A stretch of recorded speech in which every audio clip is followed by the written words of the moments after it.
Salut! Aujourd'hui, je viens faire quelque chose d'un petit peu différent parce qu'habituellement, j'essaie de donner mes avis sur mes lectures avec de la nuance. Mais là, aujourd'hui, la nuance, on la met de côté complètement. Et ce que je vais faire, c'est que je vais vous parler de 106 livres que j'ai lus en 2022, mais avec une seule phrase pour vous donner mes impressions. Donc, je vous avertis, dans certains cas, ça risque d'être tranchant. Voilà, c'est parti!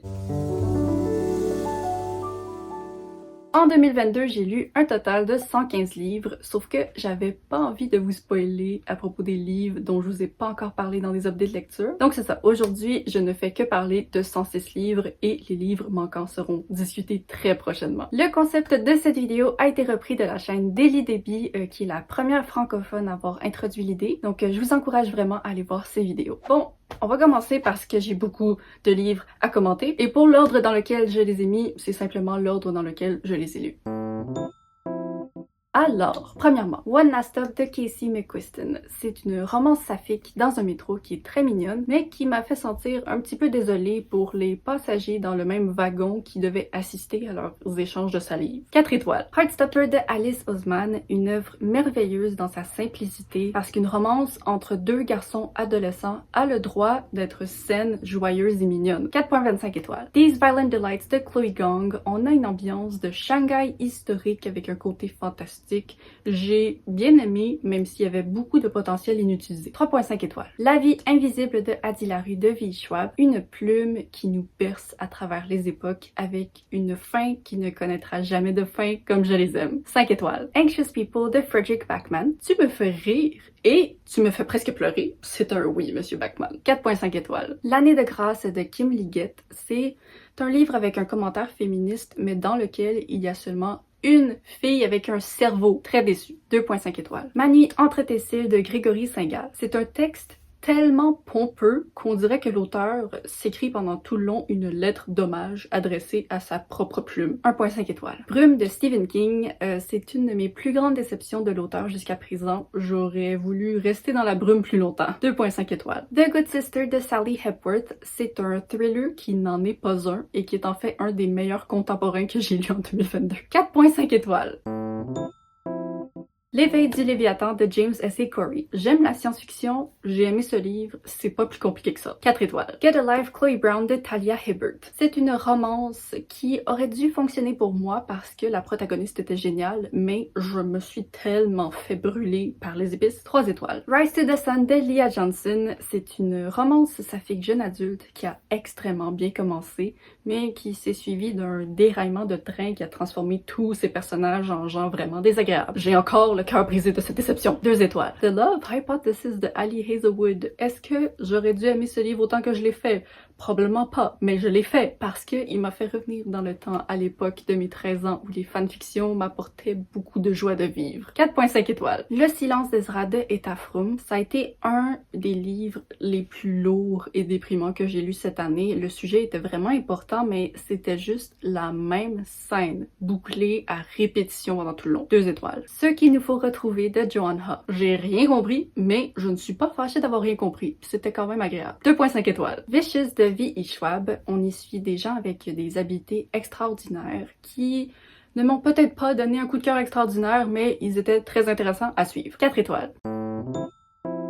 Why Does He Do That de Lundy Bancroft. C'est une bible de savoir sur tous les types d'abus différents et ce sera jamais une recommandation au bout de mes lèvres. 5 étoiles. 1000 soleils splendides de Khaled Hosseini. Un roman historique très touchant, pas au point de réussir à me tirer une larme, mais suffisamment pour être un très beau moment de lecture dans mon année. 4.25 étoiles. In the After de Demetria Luneta. C'est un livre de survie jeune adulte de 2013, donc à l'époque où il en sortait en tabarouette. Mais savez-vous quoi? Ce livre-là est peut-être pas un chef-d'œuvre, mais il était très bien, il est définitivement dans les meilleurs de l'époque après Hunger Games. 4 étoiles. La confrérie de la rose de Marie-Lou. Quand j'ai lu ce deuxième tome, je me souvenais absolument pas du premier. Et là, je me souviens absolument pas de ce deuxième que j'ai lu cette année. J'avais donné 3 étoiles à l'époque, mais honnêtement, 2.5. One by One de Ruth Ware. C'est un thriller dans un chalet isolé par la neige.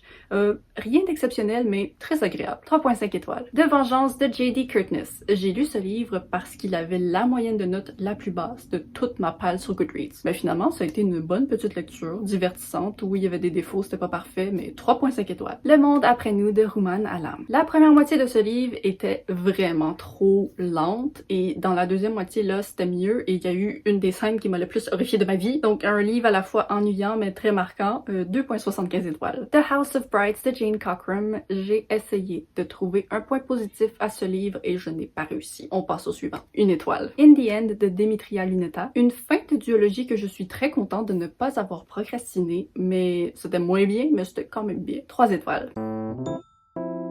Evidence of the Affair de Taylor Jenkins Reid. Ce petit livre de 80 pages m'a complètement désorientée.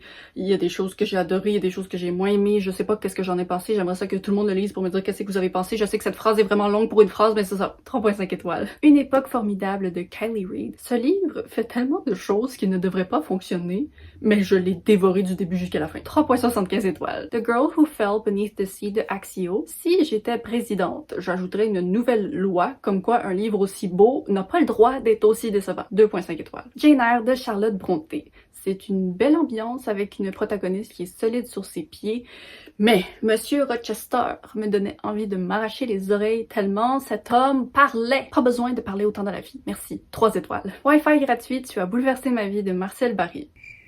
0 étoile. Ice Planet Barbarians de Ruby Dixon. Je ne pensais jamais qu'une scène de cul avec un extraterrestre bleu me rendrait de bonne humeur, mais nous y voilà. 3.5 étoiles. The Hand on the Wall de Maureen Johnson. Je sais pas pourquoi j'ai continué cette série. Je me suis posé cette question après chaque tome. Mais là, c'était le 3e, le dernier, et c'est celui que j'ai le plus apprécié de la trilogie. 3.5 étoiles.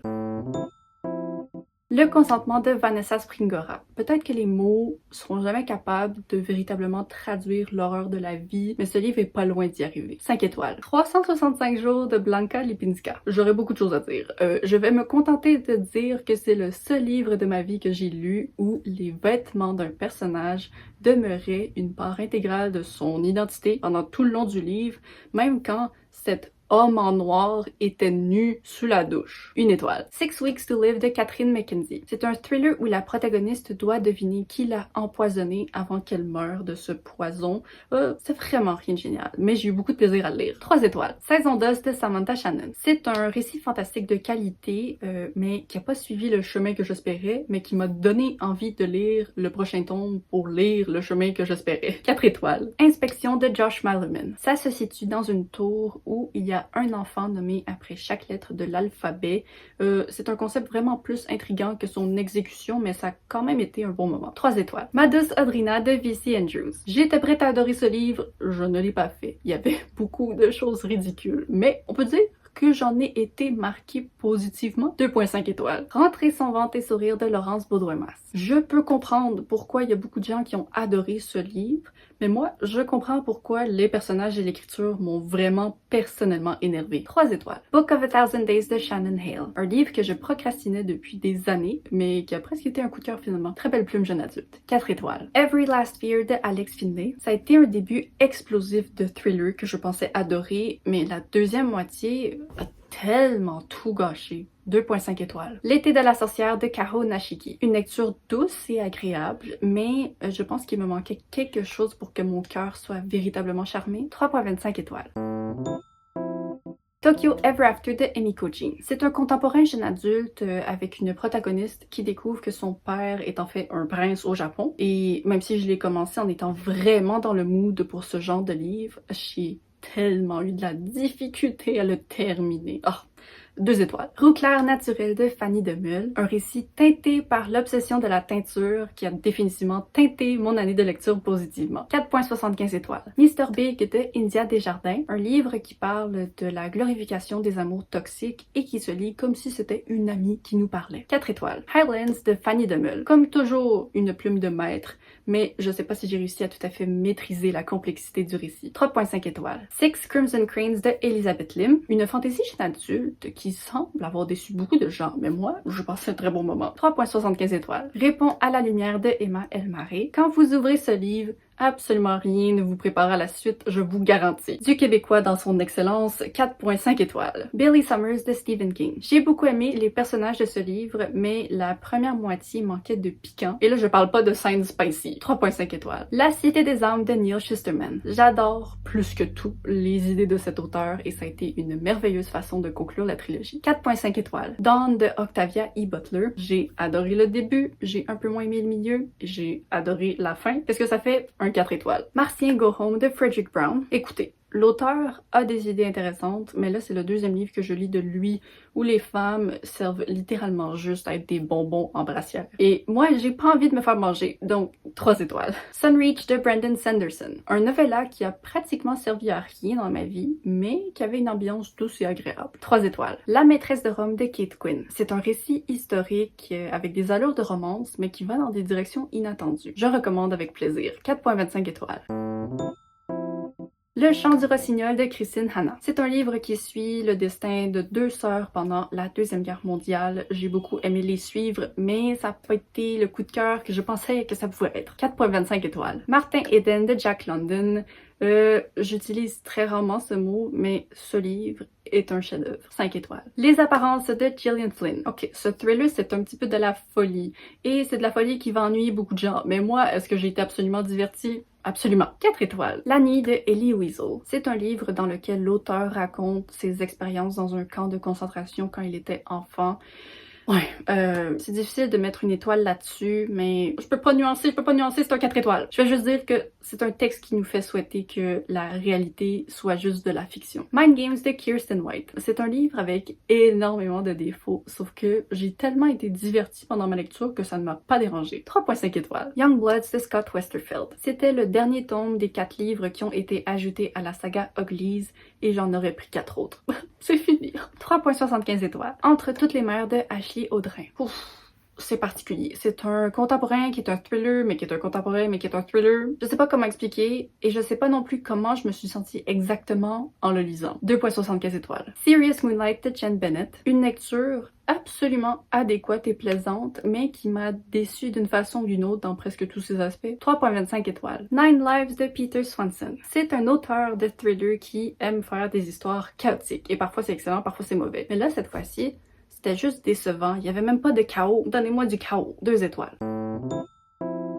Orgueil et préjugés de Jane Austen. Après avoir été très déçue par Emma, je peux enfin reconnaître le génie de l'autrice dans la construction de ses personnages et des dialogues humoristiques. 4 étoiles. Forever Interrupted de Taylor Jenkins Reid. C'est un livre qui a démarré comme un coup de cœur, genre littéralement un coup de poignard dans mon cœur, sauf que ça a perdu un peu de force en cours de chemin. 3.75 étoiles. Supernova Era de Liu Cixin. C'est frustrant, il y avait des idées géniales dans ce livre, mais l'histoire s'est trop concentrée sur des trucs moins intéressants.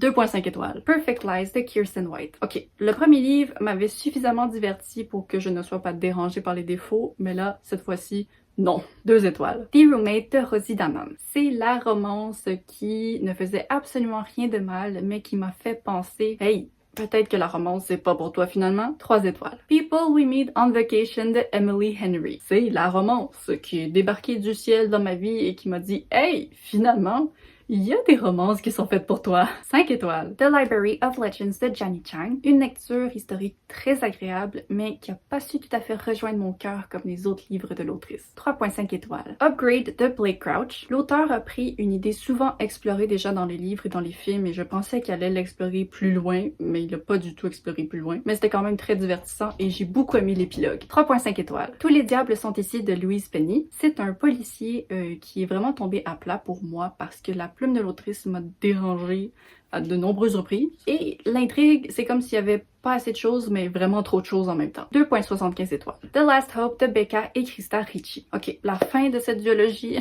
C'est frustrant parce que les premiers 85% servaient comme à rien et les derniers 15% étaient excellents. 3.25 étoiles. Read On de Brandon Sanderson. J'avais donné 3 étoiles à l'origine, sauf que je suis tellement frustrée d'avoir eu à me taper 2 novellas qui servaient absolument à rien pour lire un 3e tome que j'ai fini par abandonner parce qu'il était vraiment ennuyant. Que voilà, je pense que je vais descendre à 2 étoiles. Carrie Soto is Back de Taylor Jenkins Reid. Cette autrice est toujours un plaisir à lire pour moi et c'est ça exactement que j'ai eu. Beaucoup de plaisir. 5 étoiles. La part de l'autre de Eric Emmanuel Schmidt, c'est un récit qui tisse deux réalités, celle dans laquelle Hitler a été accepté à l'école des arts et celle où il a été refusé. J'ai trop de choses à dire pour que ce soit une seule phrase. 4 étoiles. Apollo Mission Meurtre de Chris Hadfield. Pour une mission meurtre, il y avait pas beaucoup de meurtre et pas beaucoup de suspense. 2 étoiles. Les vestiges du jour de Kazuo Ishiguro. L'auteur nous mettait vraiment parfaitement dans la peau d'un majordome, sauf que le récit perdait souvent mon intérêt. 2,75 étoiles. Hunting November de Adriana Matter. Une conclusion de duologie qui était en fait juste de se rendre d'un endroit à l'autre pour chercher des indices. C'était répétitif, mais j'ai aimé la révélation finale. 2,75 étoiles. Born Darkly et Born Madly de Trisha Wolfe. C'est une duologie de dark romance que j'ai absolument dévorée. J'avais mes réticences face à ce genre littéraire, mais ces livres m'ont prouvé que ça pouvait être bien fait. 4 étoiles. Aurora Burning de Amy Kaufman et Jay Christophe. C'est le meilleur exemple de trop, c'est trop. Il y avait trop d'action, j'avais pas le temps de ressentir quoi que ce soit. 3 étoiles. The Winner's Kiss de Marie Rutkowski. Une belle conclusion pour cette trilogie jeune adulte de fantasy. C'est peut-être même le livre que j'ai le plus aimé des 3. 4 étoiles. The Dead Zone de Stephen King. L'horreur de la vie, tout simplement, est souvent la pire et j'ai adoré suivre les personnages qui devaient la subir. 4,75 étoiles.